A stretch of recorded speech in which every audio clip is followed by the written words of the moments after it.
So when is the best time to prune your crepe myrtles? So we're in December, early December right now, and some would say, there's different opinions about this. Some would say you could go ahead and prune crepe myrtles this time of year in December. And I would not disagree with that. I think that's okay. I personally think it's best to wait until late winter to prune your crepe myrtles, because that reduces the chance of any sort of winter damage on the tree limbs, throughout the winter. So if you wait until late February to go ahead and prune your crepe myrtles, I think that's better than doing it in December. Now again, there's nothing wrong with pruning in December. That's fine, but I've always heard that there's more of a risk involved in getting winter damage if you prune them too early. However, the growing season is over. These are not blooming anymore. Some people think it's perfectly fine to go ahead and prune these back this time of year in early December. They're not going to bloom again until springtime, when it starts warming up again. And that's really all people are concerned about, or most people are concerned about.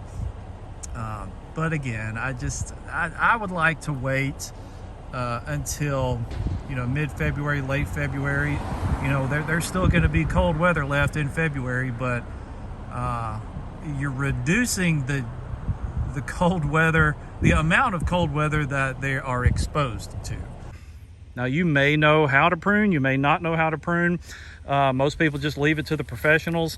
What you don't want to do is to come down here and just hack it right at the trunk. That's what you don't want to do. So you see this tree is already starting to branch out. It already has a good solid grouping of inner branches.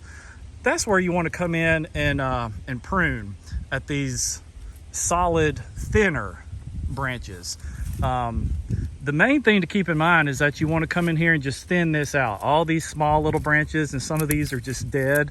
Thin out any of those dead twigs. You want good air circulation. This is an example of a tree that's not getting good air circulation. It's way too thick in here. So even if you don't want to come in and prune it completely, at least come in and just thin out a lot of these just dead twigs. That's keeping this tree from having some good air circulation. And you can clean up all this junk that's coming out down from the root system as well. Just clean all that out.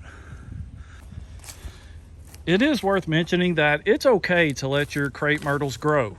Some people don't prune them at all, and that's okay. That's a personal preference. They'll bloom every year whether you prune them or not.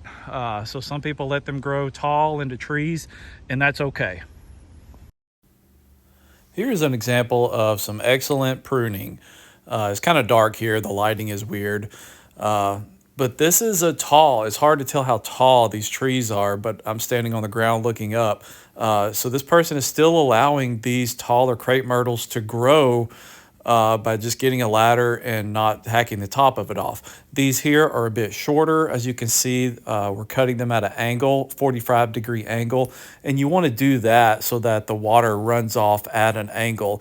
If you have a straight cut, there's going to be water buildup. Too much moisture will sit on the cut area, allowing diseases to invade the plant. So make sure you cut at a 45-degree angle. You can let a crepe myrtle grow as tall as you want it to. You do not have to prune these if you don't want to. It's a personal preference.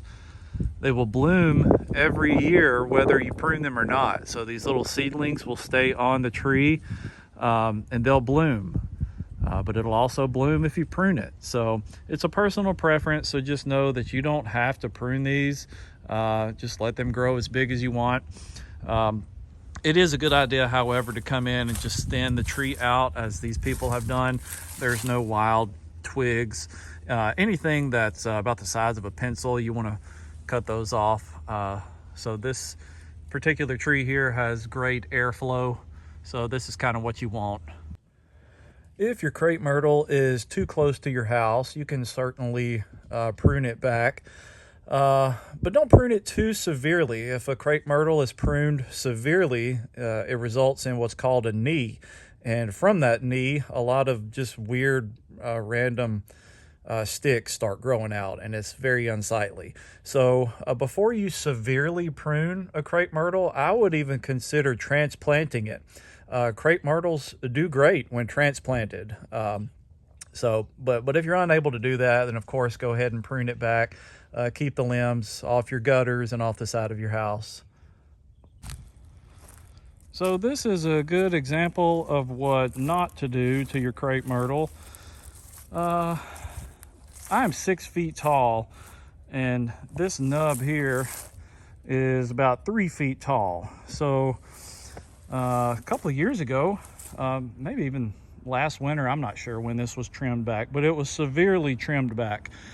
And then it started growing. Of course, it still roots out, but you don't want to cut it back that short.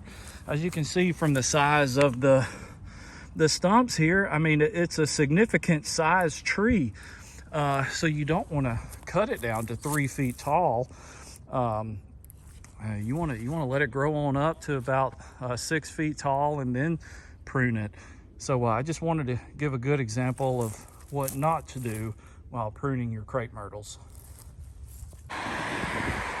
And forgive the traffic noise here, but I wanted to show one more thing here that I've seen on the side of the road. So here we have a crepe myrtle that's, this whole strip here has just been pruned. I hope you can hear me.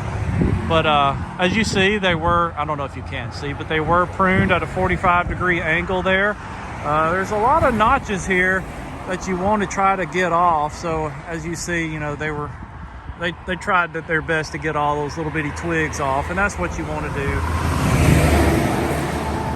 But here it's we got a lot of 45-degree angles here, and you do that so that the water runs off at an angle. You don't want a flat cut because too much moisture can build up in the cut there, and that could cause diseases.